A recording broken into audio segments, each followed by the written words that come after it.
السلام عليكم، كنتمنى كلشي يكون بخير على خير كالعاده. فاليوم ان شاء الله غادي نتكلم على واحد الموضوع اللي مهم بزاف، واللي بزاف ديال الاخوان والاخوات اللي كيدفعوا الفيزا لاول مره. بزاف كيتفاجئوا من بعد 15 يوم او 20 يوم او حتى شهر انه كيجيهم الرفض ديال الفيزا، وما كيعرفوش اشنو يديروا، ما كيعرفوش حتى كيفاش جاهم الرفض.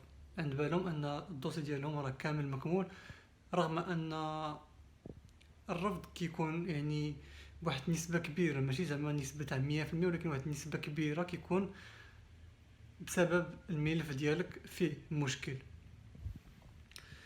فإلا ما كانش الملف ديالك فيه مشكل، فكاين بعض الحوايج اللي ما كاينش نتكلم عليهم، اللي منهم الكوطا ديال الفيزا. يعني في كل شهر كتكون خارجه واحد الكوطا اللي ميمكنلهمش يفوتوها، ميمكنش كلشي ياخذ الفيزا.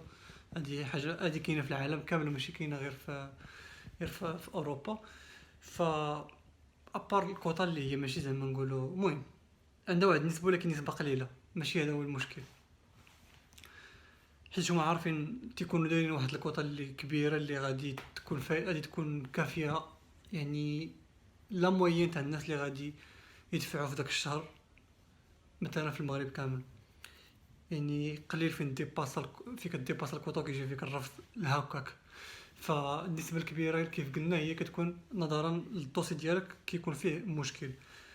ولذلك ف كاين واحد الورقه اللي كتعطاك مع الباسبور ديالك، كيقولوا لك جي دير الباسبور ديالك، مثلا تي اس كونتاكت اولا بي ال اس سبين، ولا في اف اتش، في اف في، ولا في اف اتش، ما بقيت عارف، في اف اكس، ما المهم اللي خاصه بكندا كان البرتغال حتى هي. فهاد المكاتب الوسيطه بينك وبين القنصليه، فاش كيقولوا لك اجي دير الباسبور ديالك، كتفاجئ انه عندك رفض. وهذا الرفض يعني كيكونوا فيه، الا ما خفت نكذب، 9 ديال الفقرات، كل فقره كتشرح مزيان النوع ديال الرفض. وكاينين ثلاثه هما اللي شائعين بزاف، اللي كيتعطاو الناس بزاف. ثلاثه هادو عندك الموتيف 2 والموتيف 8 والموتيف 9. دابا غادي نمشي نقراهم بالزربه باش ما ما نهضرش معكم من فراغ. بيسي هو داكا. عندنا الموتيف الاولاني. اوكي، الموتيف الاولاني هو لو دوكيمون دو فواياج بريزونتي او فو ولا فالسيفي. بمعنى الوثائق ديال السفر اللي قدمتي ليهم فيهم اخطاء او لا ماشي صحاح. هذا ما كيقلل فيك تاع حيت شكون فينا اللي غادي يزور مثلا الباسبور ديالو، او شكون فينا اللي غادي يزور البي ديال الطياره، او شكون يعني كتكون نتايا داير المسائل ديك القانونيين. فهذا يعني كنظن انه قليل، ماشي قليل وانما شبه نادر انه يتعطاك. اوكي، الموتيف الثاني هذا هو اللي كيتعطى بزاف. لوبجي اي لي كونديسيون دو سيجور انفيزاجي نون با ايتي جوستيفي. بمعنى انت ما قدرتيش تجوستيفي اليوم يعني السفر ديالك بالوثائق وبالاثباتات. ب... يعني مثلا نعطيو مثال، واخا ماشي 100% صحيح، ما واحد مثلا داير ليهم، نقولوا مثلا بغى 10 ماشي 10، نقولوا بغى شهر. اوكي، بغى شهر مثلا، و ما جاب ليوش مثلا البي ديال ماشي البي وانما تيك الريزرفاسيون ديال لوطيل في ديك المده. بمعنى فين غادي نتايا؟ يعني هنايا كيقول لك لي زوبجي لي كونديسيون دو سيجور، يعني الشروط ديال الاقامه ديالك ما قدرتيش تبدا. فباين انه غادي يعطيك هذا الرفض هذا. وتا هو يعني الحل ديالو ساهل، الحل ديالو هو دير ريزرفاسيون ديالك. كاين واحد الموقع اللي شرحته في القناه اللي سميتو booking.com، اللي يمكن لك دير فيه ريزرفاسيون بثمن اللي هو يعني على قد جيبك. تتفلتري راه كلشي شارحو كيفاش تفلتري الاثمنه، دير الثمن الرخيص، كيفاش تعزل يعني الريزرفاسيون بلا ما تخلص ديك الساعه تو كان توصل لاوروبا عاد تخلص. هادشي كله كاين في القناه، تقدروا تدخلوا الفيديوهات اللي كاينين فيها وتشوفوا هذا الفيديو اللي غادي ينفعكم بزاف. Le motif 3, vous n'avez pas fourni la preuve que vous disposez de moyens de subsistance suffisants pour la durée de séjour envisagée ou de moyens بلا بلا بلا بلا. قال لك ما قدرتيش في هذا الموتيف رقم 3 تيقول لك ما قدرتيش انك تثبت القنصليه انك تتوفر على يعني المصاريف اللي غادي تقدك في الاقامه ديالك في الاتحاد الاوروبي او في اسباس شينغن. Le motif رقم 4, vous avez déjà séjourné sur le territoire des États membres pendant 90 jours au cours de la période. مثلا الناس اللي عطاهم ديجا الفيزا، ديجا عطاهم الفيزا، ف مثلا عطاهم 3 شهور 3 شهور، ولكن عطاهم في لا بيريود 6 شهور.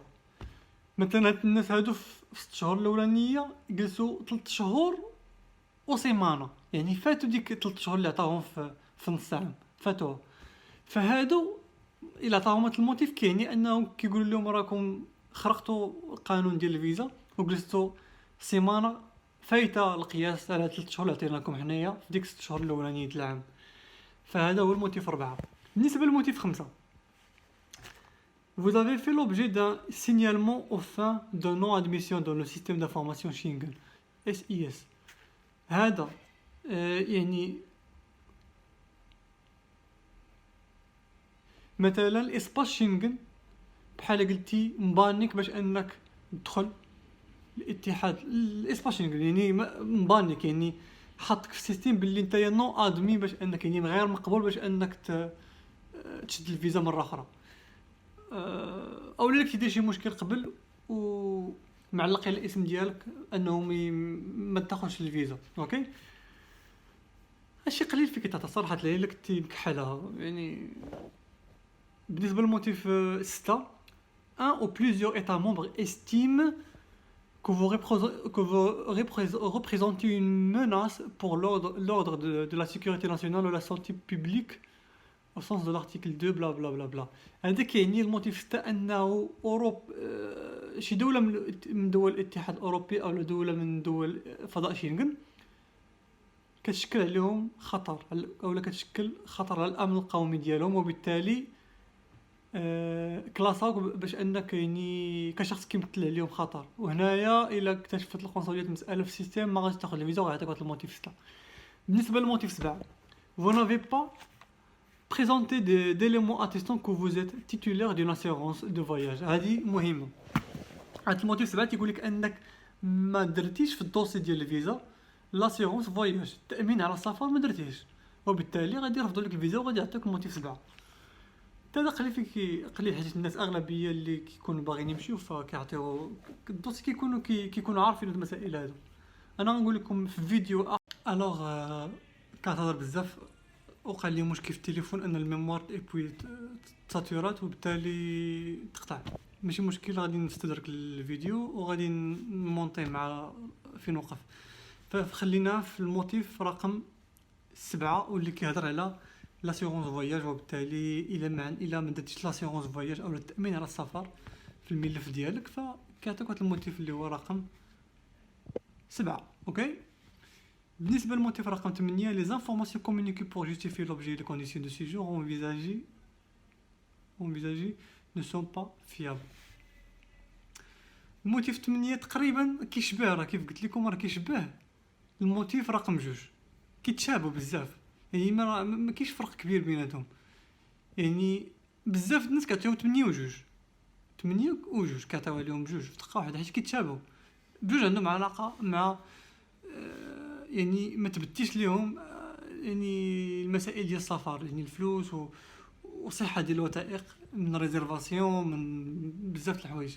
ففي هذه الحاله كيعطيوك الموتيف رقم 8 ورقم الموتيف رقم 2. والموتيف رقم 9 هذا كيتعطى بعض المرات وهنا فين كيوقع المشكل اللي قلت لكم ديال الكوطه، بعد ما كيعطيك كثر هذه المساله هذه. مثلا الى بشكل نادر مثلا يعني جيتي عندك الدوسي مزيان ولكن ما عندك زهر، كيف تنقولوا ما عندك زهر فكون على اليقين غادي يصدروك بهذا الموتيف رقم 9 اللي هو votre volonté de quitter le territoire des États membres avant l'expiration du visa n'a pas été justifiée. بمعنى نتايا ما شكينا فيك، كلشي عندك مزيان ولكن شكينا فيك انت ما بنتي لينا ما غاديش ترجع بهذا المعنى هذا. فهذيك كيعطيوها بعض المرات كيبقى كيشيروا بها واخا تيكون داك الدوسي مزيان. الاخرى الموتيف رقم 10 vous n'avez pas présenté d'éléments suffisants pour attester que vous n'avez pas été en ما كانش عندي هذا اون دو دومون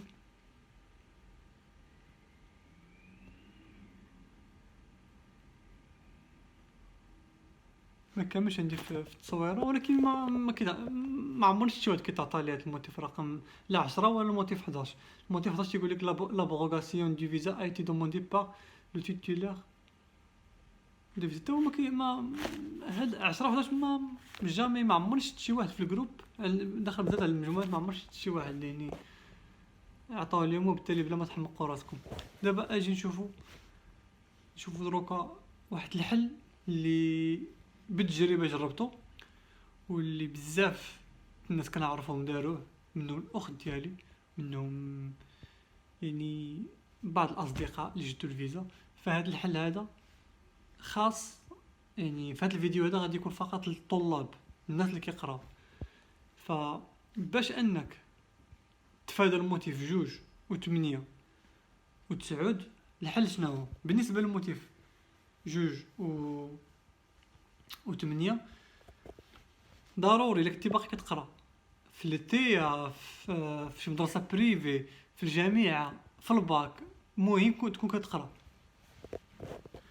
ولا بد تجيب شهاده مدرسيه ياك، وهذه من الضروريات. وضروري يكون الضامن ديالك الاب ديالك او الام ديالك بالدرجه الاولى، عاد الاخت ديالك او الاخ ديالك او بجوج بيهم. وديك الساعه الا بغيتي تزيد الثالث وكان مثلا عمك ولا خالك ماشي مشكل، ولكن ضروري يكون الضامن الاساسي او الرئيسي يكون هو قريب الدرجه الاولى اللي هو الاب او الام ديالك او الاخوه ديالك. اوكي، هذه حاجه ضروريه. اوكي، الحاجه الثانيه باش انك تفادى يعني المشاكل ديال الريزرفاسيون، ندخل لبوكينغ سي الفيديو اللي عندي في القناه، شوف كيفاش تريزيرفي. راه كيكون رخيص، ممكن تقام عليك شهر 300 الاورو ولا ب 250 الاورو، بمعنى ممكن تلقى الرخا. خاص الانسان يعرف كيفاش يقلب. اوكي، ف 250 الاورو ماشي هي تمشي لاوتيل 3 ايطوال ولا 4 ايطوال ولا 5 ايطوال اللي خسر فيه فلوس كثيره. طريقه يعني بالنسبه للطلبه اللي هي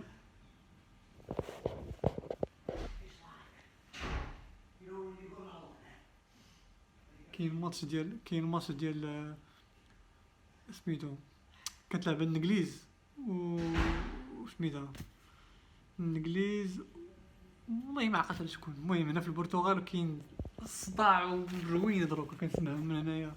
حي ما علينا، خلينا في الموضوع ديالنا. قلنا بالنسبه للطلبه شنو غادي خصك دير؟ ضروري دير واحد القضيه باش تفادى يعني الموتيف رقم 9 اللي هو ما تيقوش فيك انك باغي ترجع. كي غدير ليها؟ شوف تسجل شي مدرسه ديال اللغه كيف ما بتكون. اوكي، جيب شهاده ديك بطاقه ديال الطالب ديال ديك المؤسسه، جيبها معاك دخلها في الدوسي ودبر في شي ستاج يكون ultérieur ماشي posterieur، ultérieur يعني يكون جاي في الطريق. هاد ستاج جاي في الطريق من ورا ما تسالي السيجور ديالك في اوروبا، باش هما غادي يقولوا هاد السيد راه تيقرا وتابعوا ستاج يعني غادي يرجع. يعني بهذه الطريقه تبتي له انك غادي ترجع.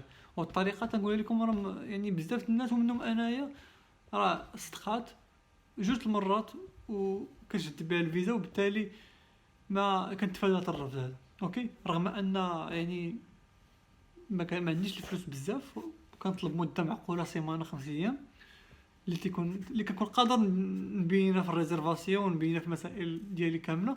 هادشي كامل باش نتفادى الموتيف هذا بالنسبه للطلاب. بالنسبه للناس اللي مثلا فرضا نقولوا شخص مزوج او شخص مثلا خدام، نقول له اعزب. اوكي، نفس القضيه بالنسبه للدوسي. هذا الشخص هذا اللي خدام، نقولوا خدام مثلا مع الدوله، فإلا قدر انه يبين لهم بعض الممتلكات اللي عنده، طوموبيل، شي دار، شي ابارتمون، مثلا يبين لهم الا كانت عنده مثلا الام ديالو الاب ديالو مريض مثلا، وكان هو بوحدو اللي عندهم، فيمكن ليه يبين لهم مثلا التقرير الطبي ديال الاب او الام ديالو باش يبين لهم انه راه ميمكنش يبقى في اوروبا، راه خاصو يرجع. مثلا عنده شي التزام في المغرب، يبينوا لهم باللي راه عنده التزام باللي ما يمكنليش يبقى في اوروبا، وزيد يعني ديما الدوسي اللي كيبينوا لكم في في الموقع هذاك الاساسي، ولكن كاينين بعض الحوايج اللي كتزيدهم نتايا وتيلعبوا دور كبير. اوكي، اللي منهم اي حاجه اي حاجه، شوف فكر خارج الصندوق كيف تيقولوا، اي حاجه بانت لك غتخلي القنصل يثيق فيك ديرها. اي حاجه، انا راه درت الدبلوم ديالي، شي الدبلوم ديالي الماستر حطيتها، الدبلوم ليغاليزي حطيته، ما كاينش شي ضمان اكثر من هذه، راه باينه. غادي تقول لي اي شوف دبلوم راه غادي يثيق فيك، غادي يقول هذا راه ما غاديش، هذا ما غاديش يحرك، سي نورمال. فهذه فكره، وانتم تقدروا تبدعوا فيها كيف ما بغيتوا. اي حاجه بانت لك ممكن تعاونك حطها في الدوسي ديال الفيزا، راه ما كيقولوش لك لا هاد الورقه هذه ما غاديش نقبلوها منك، ما عندهمش الحق يقولوا لك اي ورقه داعمه خصك تعطيها لهم. يمكن كيردوا لك الدوسي، ماشي كيردوا لك ولكن تيقول لك ما غاديش نقبلوه، ولكن الا بغيتينا نعطيو ندوزو لك الدوسي واخا ناقص، سنين على واحد الورقه باللي نتايا يعني كتاكد لهم انك كتسمح لهم انك تعطي الدوسي ديالك واخا ناقص، باش الا رفضوا لك انت كتحمل المسؤوليه. اوكي، فكان هادو هما يعني في هذا الفيديو هذا بغيت نشرح فقط المساله ديال لي موتيف. راه الا كانوا بالاسبانيوليه ولا كانوا بالايطاليه ولا كانوا بالتشيكيه، يكونوا باي لغه، بالانجليزيه، هما هادو نيت. كيف قلت لكم بالفرنسي نفسهم، التراديكسيون راه هي نفسها، ما كيتبدلوش. اوكي، فكنتمنى الفيديو واخا غادي يكون طويل شويه، ولكن ما تمنيت نكون قلت كل شيء. اي سؤال عندكم حطوه في تحت الفيديو، ونتمنى تستافدوا. وإلا كان شي فيديو خاصكم في المجال ديال الفيزا، فتقدروا تحطوا لي كومونتير تحت الفيديو باش نقدر نشوف اشنو باغيين، باش نقدر نوجدوه في الايام القادمه. الى ذلك الحين شكرا بزاف.